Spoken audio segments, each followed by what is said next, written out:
ou à medida que o povo de Israel sofria, Deus também sofria, porque o nome de Deus estava atrelado ao seu povo. O caráter de Deus estava atrelado ao povo de Israel. Então Isaías diz que à medida que o povo se angustiava pelo caminho, Deus também se angustiava juntamente com eles. Eu estive pensando sobre essa frase e meditando um pouco sobre como nós temos vivido nesse tempo. Onde nós somos provados, irmãos, de vários lados, de várias formas. Às vezes estamos entristecidos, tristes. Às vezes nos esquecemos das promessas do Senhor e achamos que estamos sofrendo sem nenhum propósito. Ou que talvez Deus tenha se esquecido das suas promessas. Ou que talvez nós estejamos passando por situações das quais nós até não merecíamos, sem entender o real propósito das coisas. E aqui Moisés diz que à medida que o povo estava caminhando e sofria pelo caminho, Deus também sofria com eles, porque aquele caminho se tornou a disciplina de Deus para com o seu povo. De forma, irmãos, que não há nada que nós venhamos passar no presente tempo, que nós venhamos a passar sozinhos. Nós não estamos sozinhos. Eu sei que às vezes a nossa consciência diz o contrário. As evidências, as circunstâncias, todas essas coisas sopram contra nós. Mas a realidade é que nós não estamos sozinhos. O Senhor Jesus no Evangelho de João diz assim, que Ele estaria conosco até a consumação dos séculos. Ele está conosco. Então diz que no aperto ou na angústia do povo, o Senhor também estava. E aí diz mais, o anjo da sua presença o salvou. Aqui uma referência clara a uma teofania do nosso Senhor Jesus Cristo. O anjo da sua presença, o anjo da presença de Javé os salvou, os guiou e os conduziu. Com aquela coluna de fogo, com aquela nuvem, aquela coluna de fogo para o frio da noite, e aquela nuvem que funcionava ali como um ar-condicionado, um climatizador naquele calor do deserto. Ele diz que o anjo da sua presença o salvou. E o salvou por quê? Porque ele vai dizer lá na frente que esse povo foi rebelde, e entristeceu o Espírito de Deus, e seguiu outros caminhos, adorou outros deuses, fabricou para si deuses. Eles se rebelaram.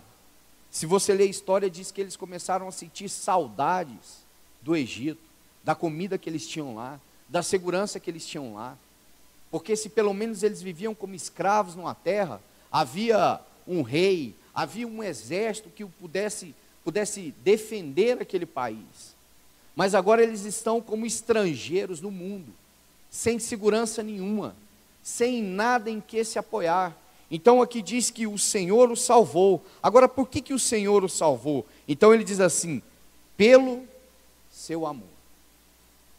Ele não viu no povo nada que o pudesse motivar a salvá-los, senão aquilo que há em si mesmo, o seu amor. Irmãos, Deus não nos salva porque nós merecemos ser salvos. Deus nos salva porque Ele nos ama. E Ele nos ama porque Ele decidiu nos amar. E o conselho da vontade de Deus é amor. E quando Deus nos ama, nada pode impedir que o seu amor se manifeste de forma salvadora a nós. Então diz que o anjo de Deus, ou o anjo da sua presença, o salvou pelo seu amor. Depois diz mais, pela sua compaixão. À medida que Ele nos ama, Ele tem compaixão de nós, Ele tem compaixão do seu povo.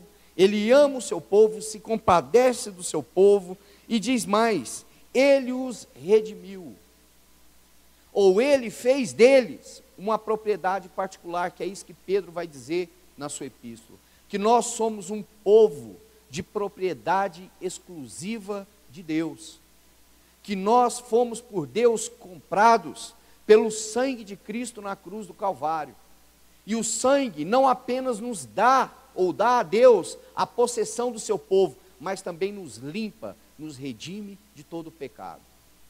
Porque Ele nos libertou do império de trevas, e nos transportou para o reino do Filho do seu amor. Qual é o preço que ele pagou? O preço do sangue de Cristo na cruz do Calvário. E o sangue, que é o preço pela redenção, é também o valor da remissão. Nós não fomos compras de qualquer maneira.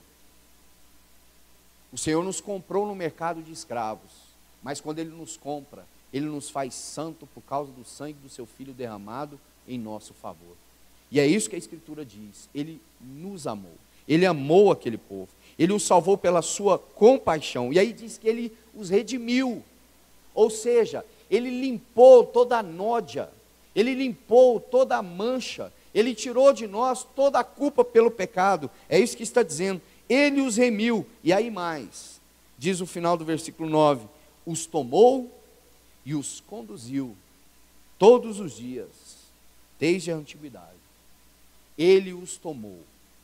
Eles não estavam mais à solta, agora eles estavam nas mãos daquele que os comprou por amor, que os redimiu por amor. Irmãos, o quanto nós precisamos conhecer e saber que nós estamos nas mãos de Deus. Nós não estamos nas mãos dos governantes dessa terra.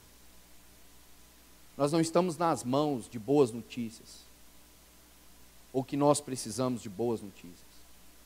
Nós precisamos saber que nós estamos nas mãos daquele que pode todas as coisas.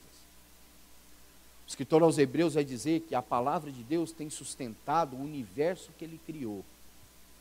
Se Deus, irmãos, tem sustentado pela palavra do seu poder o universo criado, que dirá de nós, seus filhos? E a verdade é que nós estamos aqui onde estamos, vivendo como estamos vivendo, seguros, guardados, porque a mão de Deus está sobre nós. Ele os tomou, somos do Senhor. E se nós somos do Senhor, João vai dizer isso, narrando o Senhor, falando, que aquele que o Senhor deu a ele, ninguém pode arrebatar da sua mão. Nada pode nos tirar da mão do Senhor. Nem mesmo a nossa impressão de que estamos só. Nem mesmo as incertezas dos nossos dias, ou a insegurança dos nossos dias, ou a incerteza da nossa alma, ou a infelicidade da nossa alma, que precisa ouvir que nós somos do Senhor. E nós não somos do Senhor, irmãos, porque nós decidimos ser dele. Nós somos dele porque ele nos comprou. Porque nós pertencíamos a um outro reino. A um reino da morte, a um reino das trevas, ao reino do mal, ao reino do pecado. E o preço para sair de lá, eu e você não poderíamos pagar. Mas Deus em Cristo Jesus nos tira do império de trevas, nos compra com o seu sangue e nos limpa.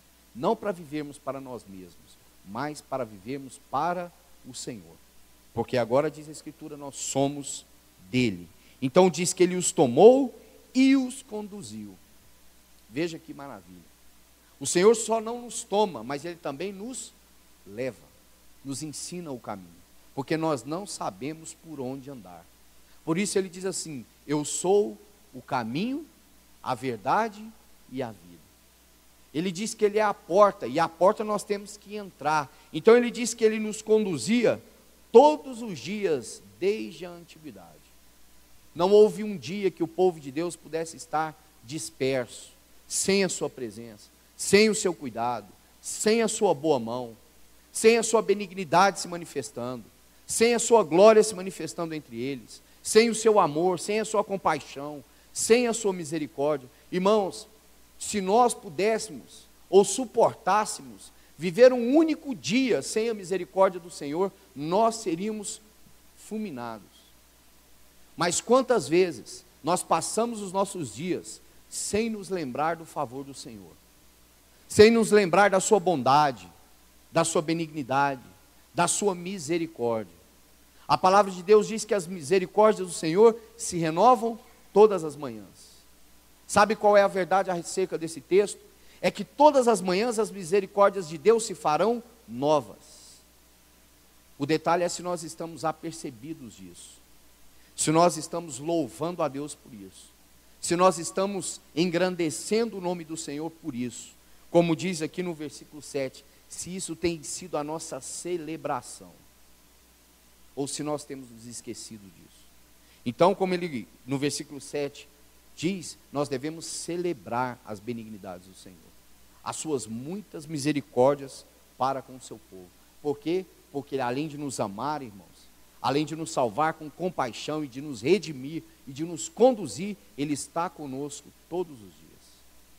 Sempre está conosco. Não houve um único dia, irmãos, que Ele não esteve.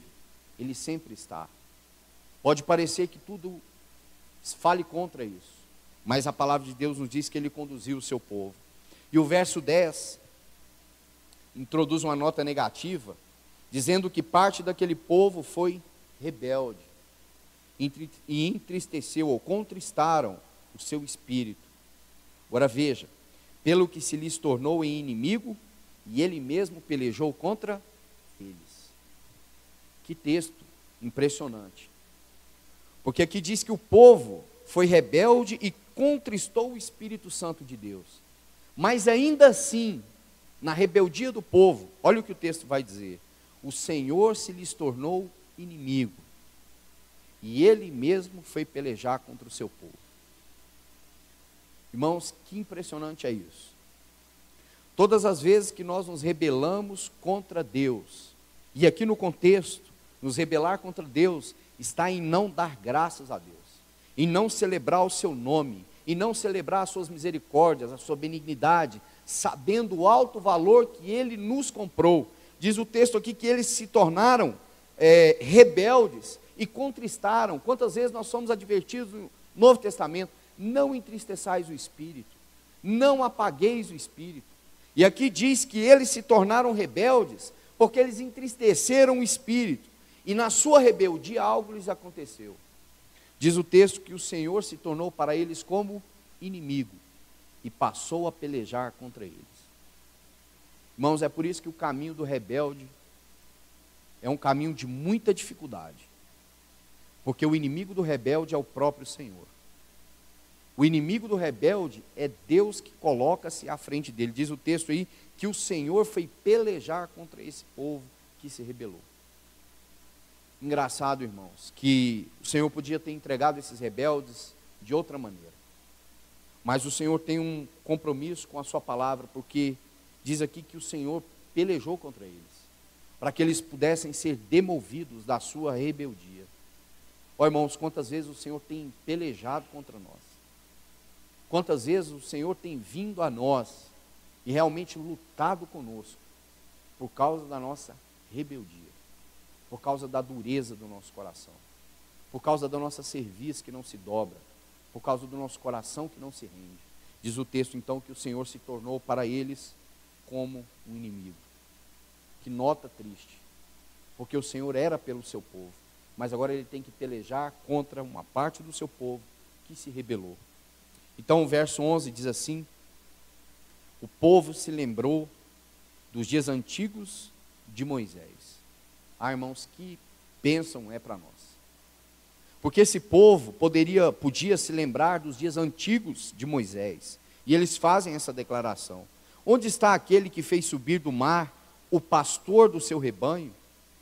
Onde está o que pôs nele o seu Espírito Santo? Veja, eles agora estão se lembrando daqueles dias que Deus suscita Moisés como libertador do povo, e ele diz assim: aonde está aquele que fez subir do mar o pastor do seu rebanho? Onde está? Nós sabemos, irmãos, que eles fazem essas perguntas olhando para os dias de Moisés, olhando para trás. E nós podemos fazer essas perguntas hoje, olhando para o dia do Senhor, para o dia de Cristo. Aquilo que nós fazemos aos domingos pela manhã, partindo o pão, como mandamento do Senhor: fazei isto em memória de mim todas as vezes que vos reunis. Porque à medida que o Senhor levantou Moisés como o braço do Senhor ali entre o povo, tirando aquele povo do Egito e da escravidão do pecado, nós olhamos também como o Senhor suscitou um filho varão, aprovado diante de Deus em todas as coisas, feito sumo sacerdote na casa de Deus, porque foi encontrado fiel, sacerdote segundo a ordem de Melquisedeque, porque os seus dias não têm começo e nem fim, ele é eterno. Se o povo podia se alegrar nos dias de Moisés, quanto mais nós podemos nos alegrar no cumprimento da promessa que Deus nos deu, o seu Filho Jesus Cristo. Quando o Senhor é anunciado por aquele anjo a Maria, e ele diz o nome que ele receberia, ele diz assim: e ele se chamará Jesus. Porque na Bíblia o nome tem a ver com missão. E o nome Jesus não tem outra tradução melhor para ele, senão aquele que tira pecados. Que notícia era essa, irmãos? Boas novas de grande salvação. Alegria para o povo. Diz o profeta também, Isaías: o povo que andava em trevas viu grande luz. Aquela estrela que estava guiando os magos, ela não estava andando porque queria, é porque o Senhor estava dando um sinal. Havia nascido em Belém o Filho de Deus prometido segundo os profetas. Foi cumprida a palavra do Senhor. Como nós podemos então, irmãos, não nos lembrar dessas coisas? Não nos lembrar que o Senhor morreu por nós, que o Senhor se deu por nós. Aqui eles estão fazendo menção dessas coisas com referência a Moisés, e nós que temos o cumprimento da promessa diante de nós. Por isso Paulo vai dizer que o ministério do Espírito é muito maior do que aquilo que foi gravado com pedras, porque o povo escondia a sua face de Moisés, porque não podiam contemplar a glória de Deus na sua face. Agora imagine nós, irmãos, que somos habitados pelo Espírito Santo de Deus, e nós agora não temos que estar com o nosso rosto coberto, mas descoberto, contemplando a glória do Senhor, sendo transformados de glória em glória, de fé em fé. Então eles se lembraram dos dias de Moisés. Versículo 12 diz assim: aquele cujo braço glorioso ele fez andar a mão direita de Moisés, que fendeu as águas diante deles, criando para si um nome eterno. Ah, irmãos, o Senhor também foi ferido do seu lado, a rocha ferida. O Senhor teve o seu lado traspassado naquela cruz, e dali saiu sangue e água. O sangue aponta para o perdão dos pecados, e a água nos fala da lavagem da palavra, ou seja, que Ele não só nos perdoou dos nossos pecados, mas Ele continua nos lavando para Ele mesmo, por meio da sua palavra. Oh, irmão, será que isso é fresco na nossa memória nesses dias? Será que nós temos guardado isso nesses dias? Quando você lê o livro de Neemias, no capítulo 8, Neemias é uma narrativa muito emocionante. Quando aquele povo se apregou para Esdras proclamar aquele grande avivamento. O livro de Neemias começa com notas muito tristes, porque ele chora pelo pecado do povo, ele chora porque Jerusalém está com seus muros caídos, a cidade queimada. Mas lá no capítulo 8 ele vai dizer assim: a alegria do Senhor é nossa força. Diz o texto que o povo, irmãos, se colocaram de pé para ler a Escritura, desde o nascimento do sol até o meio-dia. E diz que eles ouviam aquelas palavras, e os seus corações estavam cheios de temor, e eles choravam ouvindo aquelas coisas. Então Neemias dá essa grande declaração: a alegria do Senhor é a nossa força. Agora pense sobre isso, porque quando nós abrimos o Novo Testamento, o Senhor dá uma declaração assim, quando Jesus é batizado: este é o meu filho, em quem tenho todo o meu contentamento. Ó, irmãos, por que ele está dizendo isso? Porque esse Jesus que participou de todas as nossas fraquezas e tentações, sem pecado, ele é para nós hoje um sumo sacerdote assentado à destra de Deus, que conhece cada um dos nossos temores. Irmãos, não há esfera humana que Cristo não tenha experimentado. Dor, abandono, tudo. Nosso Senhor foi provado em todas as coisas, mas foi encontrado fiel. O pecado não teve nele vitória. Ele foi santo em todo o seu proceder. Então eles fazem memória disso, aquele cujo braço glorioso ele fez andar à mão direita de Moisés, e diz que ele fendeu as águas. Versículo 13: aquele que os guiou pelos abismos, como o cavalo no deserto, de modo que nunca tropeçaram. Como nós estávamos lembrando, o Senhor diz assim: eu sou o caminho, a verdade e a vida. nós não tínhamos caminho, estávamos destituídos da verdade e também estávamos sem vida. Estávamos mortos em delitos e em pecados. E o Senhor então se revela a nós na pessoa do seu Filho. Irmãos, e para concluir, eu gostaria de ler com os irmãos um trecho aqui no Evangelho de João, capítulo 16.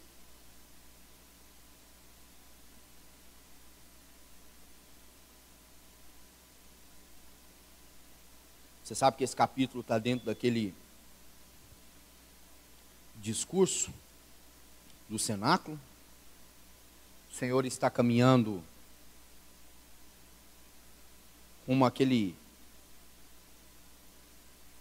seu sacrifício na cruz. Os discípulos estão atemorizados, cheios de temor. E o Senhor começa a falar para eles da bênção do Consolador, de que Ele iria, mas que Ele enviaria o seu Espírito. Versículo 19 diz assim: percebendo Jesus que desejavam interrogá-lo, perguntou-lhes: indagais entre vós a respeito disso que vos disse? Um pouco e não me vereis, e outra vez um pouco e ver-me-eis? Em verdade vos digo, que chorareis, e vos lamentareis, e o mundo se alegrará, vós ficarei tristes, mas a vossa tristeza se converterá em alegria. A mulher, quando está para dar à luz, tem tristeza, porque a sua hora é chegada, mas depois de nascido o menino, já não se lembra da aflição, pelo prazer que tem de ter nascido ao mundo um homem. Assim também agora vós tendes tristeza, mas outra vez vos verei, o vosso coração se alegrará, e a vossa alegria ninguém poderá tirar. Naquele dia me perguntareis, em verdade vos digo, se pedirdes alguma coisa ao Pai, Ele vos concederá em meu nome. Então veja, irmãos, a expressão que ele usa, versículo 22, assim também agora vós tendes tristeza, porque eles estavam entristecidos por causa dessa mensagem de que o Senhor iria para a cruz.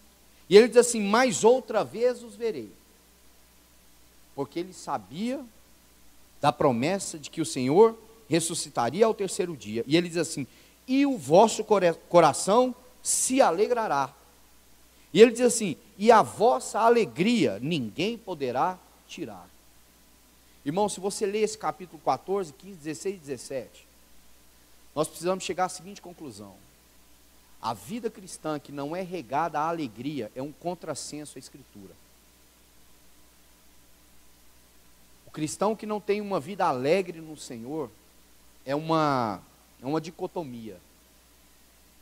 A Escritura nos diz que o Senhor nos deu do seu Espírito, e Ele diz assim que o seu Espírito em nós seria essa alegria, e essa alegria ninguém poderia nos tirar, porque nós agora pertencemos ao Senhor, e nada pode nos arrancar das suas mãos. É esse o contexto que nós estamos vendo. Irmãos, mas como nós temos enfrentado dias onde os filhos de Deus têm, às vezes, se entristecido, por causa de situações, circunstâncias, seja na vida da igreja, no trabalho, na família, por questões de saúde, tantas coisas, tantas circunstâncias que tentam nos roubar da presença de Deus e nos tirar dessa alegria que é o Espírito derramado em nosso coração. Ou seja, assim como Paulo diz, por mais que o nosso homem interior possa se corromper, o nosso homem interior se renova dia após dia. Porque, irmãos, os nossos olhos estão atentos a muitas coisas, mas não estão muito atentos àquilo que é a promessa do Senhor Jesus. Porque Ele diz que os discípulos o tornariam a ver. Irmãos, e eles viram o Senhor depois de ressurreto, e mais, viram o Senhor sendo assunto aos céus. Imagine você, se nós tivéssemos tal experiência, ver Cristo sendo recebido na glória, subindo aos céus, o que nós pensaríamos disso? Irmãos, se já é glória demais Deus encarnar, a glória do Filho de Deus sendo Deus encarnado, agora Cristo é assunto aos céus. recebido na glória. E eles agora vão para Jerusalém esperar o cumprimento da promessa. E qual que era o cumprimento da promessa? Que eles aguardassem até que do alto eles fossem revestidos de poder. Poder. Porque o Espírito de Deus, segundo Gálatas diz, os frutos do Espírito, o primeiro amor e o segundo alegria, mas também o Espírito Santo é o Espírito de poder. Porque a palavra de Deus é poder, irmãos, e é poder para libertar, para curar, para sarar. Mas o quanto desse poder tem sido evidenciado na nossa vida? O quanto desse poder tem salvado o nosso coração de nós, das circunstâncias, da tentação de olhar as coisas com um olho natural. O quanto dentro de nós tem sido salvo pelo poder de Deus. Ainda que tudo em nós aponte o contrário, a palavra de Deus é a verdade, e ela é poderosa para salvar, para limpar. Lembra Hebreus 4,12? A palavra de Deus é comparada a uma espada de dois gumes. Ela é apta para penetrar as profundezas do nosso ser, separando, causando divisão entre aquilo que é do Espírito de Deus e aquilo que não é. Ferramenta hábil ela é. Então veja, irmãos, o Senhor diz assim que a alegria deles ninguém poderia tirar. Então eles viram o Senhor sendo assunto aos céus. E eles estavam aguardando ali em Atos capítulo 2, até que do alto fossem revestidos de poder. Irmãos, e nós sabemos sim o que representou aquela reunião, onde o Espírito de Deus foi derramado e tudo aquilo que Deus fez por meio daquela igreja. E lemos as histórias, e lemos as maravilhas, os sinais, os milagres. Ah, irmãos, e quanto a nós, qual o testemunho que nós temos dado na nossa vida? Quantas vezes uma luta conjugal tem sido motivo para profunda angústia, profunda tristeza, isolamento. Quantas vezes uma prova no trabalho, uma prova na saúde, uma prova circunstancial tem sido suficiente para nos tirar da comunhão, para nos tirar da luz do Senhor, para nos fazer acreditar que o Senhor nos abandonou, que Ele não está mais conosco. E o profeta Isaías nos faz questão de lembrar: louvai ao Senhor pelas suas benignidades, porque Ele nos amou, Ele nos salvou, Ele nos redimiu, Ele nos fez o seu povo e Ele está conosco todos os dias. Segundo a promessa aqui do Evangelho de João, o seu Espírito foi derramado para dentro de nós. Ah, irmãos, se nós parássemos para pensar por um minuto que fosse, nessas palavras, nessas promessas, todas as vezes que a dúvida vem, que a tristeza vem, que a desconfiança vem, que a incerteza vem, nós temos uma palavra, e a palavra que nós temos não é palavra de homens, é palavra de Deus. E se ela foi verdade com relação a Moisés para aquele povo, imagine o que significa ela com relação a Cristo e diz respeito a nós. Porque a promessa que temos do Senhor é que assim como nós vimos, diz a Escritura, assim como vocês estão o vendo subir, assim também Ele voltará para nós. E se tudo foi cumprido com concernente à sua vinda, o seu sofrimento, a sua cruz e a sua ressurreição, não pense você que não será cumprido da sua volta. Ó irmãos, então nosso coração deveria se animar cada dia mais. O nosso coração deveria desejar cada dia mais o cumprimento dessa verdade. Porque a alegria está no nosso espírito, porque Ele está habitando em nós. E essa alegria ninguém pode nos tirar, mas ela tem um cumprimento final. Ela tem um capítulo final, que diz respeito a mim e a você, que é justamente quando Ele vier para buscar o seu povo.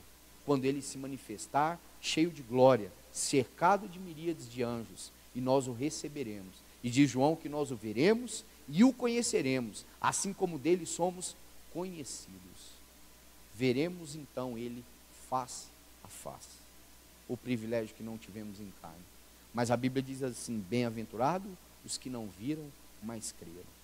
Irmãos, mas Ele deixou um penhor, uma garantia, o selo do seu Espírito. O que significa, irmãos, que a sua promessa não vai falhar. O Espírito dele habita em nós, está conosco todos os dias. É um selo de garantia. Sabe o que significa isso? Ele pertence a alguém. Esse selo está sobre o povo de Deus. E este selo é o Espírito Santo que nos foi derramado em nossos corações. E esse selo nos fala de primeira coisa, propriedade. Somos do Senhor. Irmãos, não importa o que aconteça. Temos vivido dias tão incertos, tão cheios de turbulências, não só no nosso país, mas também no mundo. Mas que alegria para nós é sabermos que nós pertencemos ao Senhor, que nós estamos nas mãos dEle, e ninguém pode nos tirar daí. E tudo que vier para nós, vem de mãos furadas por nós, por causa daquele grande amor que Ele teve para conosco. Irmãos, então que não venhamos duvidar e venhamos confiar no Senhor, desejando cada dia mais agradá-lo em todas as coisas, e louvar a sua bondade e a sua misericórdia para conosco. Que Deus nos ajude, nos continue mantendo de pé para Ele mesmo, com o coração cheio de louvor, cheio de gratidão, por tudo quanto Ele tem sido para nós. Vamos orar. Pai, nós te bendizemos mais uma vez, e essa noite fazemos memória da Tua palavra, Senhor. Pai, obrigado pelo Teu Espírito derramado em nossos corações. Obrigado pela certeza que nós temos de que nós somos do Senhor. Ó Pai, o Teu Espírito habita em nós, e o Teu Espírito é o óleo da unção, é o óleo da alegria. Pai, nós pertencemos a Ti, fomos comprados pelo Senhor. O Senhor nos amou, nos salvou, nos redimiu, nos fez Teus, e o Senhor tem nos conduzido, Pai, dia após dia, Pai, nessa caminhada e nessa jornada.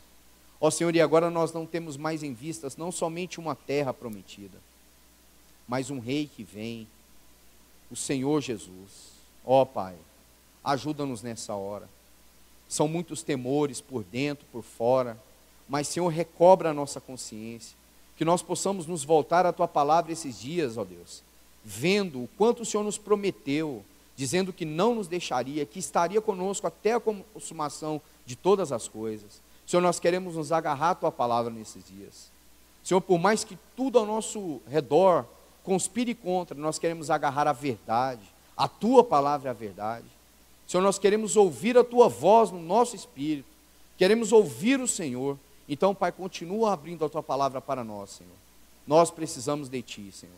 Salva o nosso coração, Senhor. Guarda a nossa mente, guarda o nosso ir, guarda o nosso vir. Nós pertencemos a Ti, Senhor. Bendito seja o Teu nome agora e para sempre. Amém, Senhor.